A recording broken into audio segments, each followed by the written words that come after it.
Star Wars collectors, welcome to another Bossk Bounty video. Welcome to episode 35 of Ask Bossk Bounty.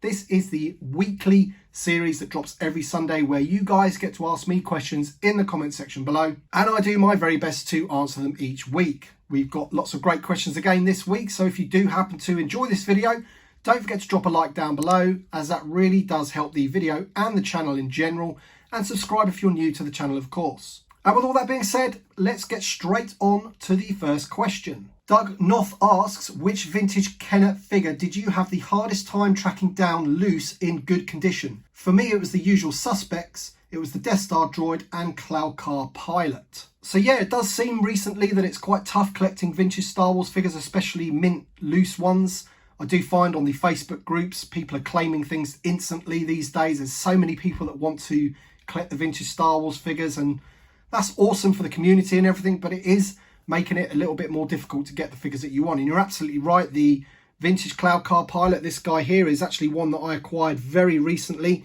And obviously the reason why this one's so hard to get in mint condition is because of this little comlink thing that he has there. More often than not, the comlink is missing because it's such a small piece and every kid would have just lost it essentially. And in fact, I didn't even realise it came with one of those until, I don't know, 10 years ago when I started getting back into collecting vintage Star Wars again. Suddenly you realise that he had a comlink, but obviously the one I had as a kid never had a comlink, and if it did, it was missing in the first hour of owning the figure. Also, another one that I found pretty tough to track down recently is the Jawa. To get one of these without any rub on the hands and everything, and to get one with a decent cape and an original blaster, that's become pretty tough as well. But what I find is that it's very much like London buses. When you want something and there's never one to come at once, and I bought this one and I have another one on the way, so I'm going to check out which one's the better of the two, and I might move one of them on. But it took me a while to get that because I do have my first 12 stand that I've acquired and I'm trying to fill that out, and it's the usual suspects, as you say, that I'm going to need to complete it. I need a blonde haired farm boy Luke, and I want him in mint condition with the lightsaber, with the tip of the lightsaber and all that kind of stuff. And to get one of those, that's going to be pretty tough to get in really nice condition. Death Star droid, I still don't have one of those. Obviously you've got to watch out for the paint on the shoulders and the eyes. That was always a common thing that rubbed off on those figures. So absolutely right, the Death Star droid and the Cloud Car pilot, I feel your pain in those two figures. But recently for me, the Jawa, I had to wait a very long time to be able to pick that one up in mint condition. And then of course, if you're looking at the last 17 figures, some of those are really rare. I mean, the one that springs to mind is EV9D9. That figure to get without the arms falling off is incredibly difficult and incredibly expensive. Ian B says, thanks for the awesome channel as always. Thank you very much, Ian, for the kind words. What are your thoughts about bringing back foil variants for the vintage collection? Thanks. So I think bringing back the foil variants would be a very cool idea. I think it would give collectors something to focus on. This one here, as you can see, is a foil variant of VC14. This is probably the most common one. And for anyone that's not sure what these are or hasn't seen these before, as you can see, the chase around the card there is super shiny. It's like what's called a foil variant. And as you can see on the Knight of Ren there, he is just like a white standard one. So you can really see the difference there with the light glaring off it on the corner. Now, I think there's about 10 or 12 variants, the foil variants. You can check out exactly which characters and card backs they came on my website. I do have a visual guide for the vintage collection. I'll leave a link in the description below so you can check that out. And then you can work out which ones there are and which ones you want to collect. I think the Boba Fett one is probably the most sought after and the most expensive. But in terms of bringing them back, I think it's an awesome idea. It gives something for collectors to focus on, to try and get that variant card. But on the other hand, I think it's something that people might complain about, essentially, because it does open that thing where you've got to essentially buy two of the same figure just to get the full variant. And with all the repacks and everything that we've been getting recently and people moaning about reissued figures and all that kind of thing, it's just more money to spend when really, ideally, we just want more new figures. So there's a two-way argument for it. I quite like them, but I can understand why people wouldn't. The Commodore says, I know you've already touched on this subject in an earlier video, but opinions can change over time, and I'm wondering if yours has. Would you be interested in getting the other 5 Knights of Ren in the Black Series / Vintage collection? Maybe even a First Order Jet Trooper. So I can't really remember what my opinion was in the earlier video, if I'm honest, but I'll give you what my opinion on it is now. And my opinion is that I think Hasbro have kind of missed the boat now on giving us those figures. It might be something that they revisit in like 5 years' time, where we've got a load of figures from other different properties like Cassian and Kenobi and the Mandalorian Season 2 and all that kind of stuff. And they might revisit the Rise of Skywalker then. But that ship has sailed, I really do believe. I think, you know, if they were to bring out another Knight of Ren on a vintage card, would anyone really want that over, say, a Queel figure or a Mandalorian Beskar or something on a vintage card? I would probably say not.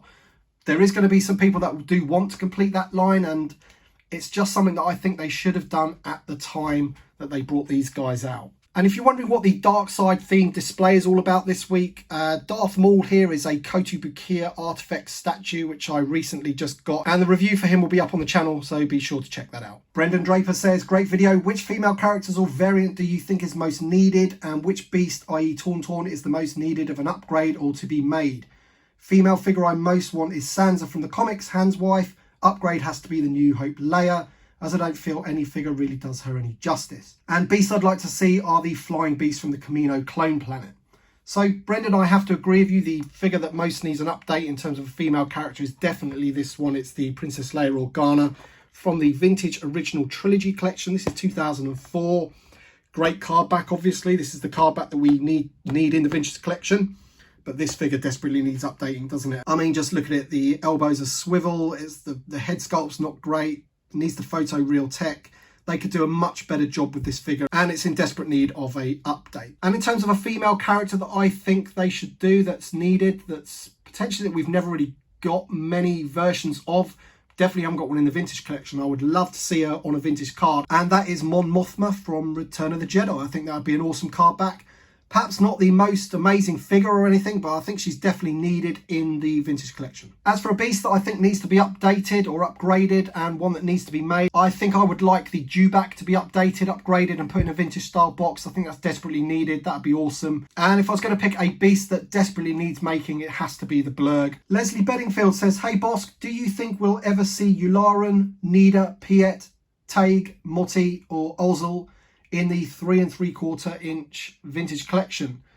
All I can say is I really do hope so, Leslie. That's something that I would love to see, all of those Imperial officers. Obviously we had that multi-pack, didn't we, with the room and the table and everything, and all of them sitting around. I think that was quite a long time ago now. All of those figures would need an update, but there's definitely some in there that I would love to see on a vintage style card, especially Nida and Piet. They're definitely ones that I think need to be done. Ed Lukchuk says, hi Bossk, awesome video as always, thank you very much. Question, do you think that maybe the next Haslab project could be the Hoth Rebel Transport to go with the 40th anniversary of The Empire Strikes Back? Cheers. To be honest, your guess is as good as mine. I really don't know what they're going to do. I do think it will be something from the original trilogy. That's just my personal opinion. I feel that to get the core collectors on side to back it in the first place, it needs to be something from the original trilogy.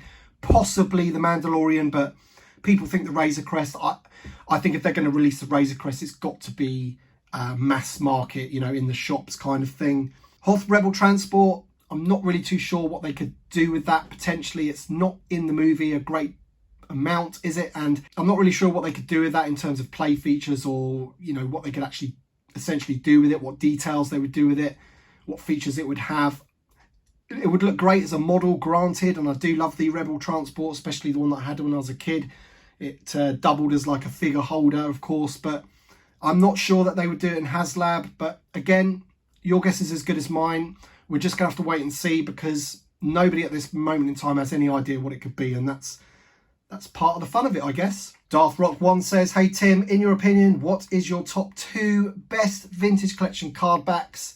Now, if I was going to go on card backs alone, not taking the figure into consideration whatsoever, this would be so difficult, because there's so many that I love. You've got ones from the original line, which obviously are brilliant, but then you've got ones that have been made specifically for the vintage collection, which, you know, if I was going to just think of one that springs to mind, it would be Commander Cody. That is an absolutely awesome card, but also this is definitely one of my favourites, the Luke Skywalker Dagobah Landing.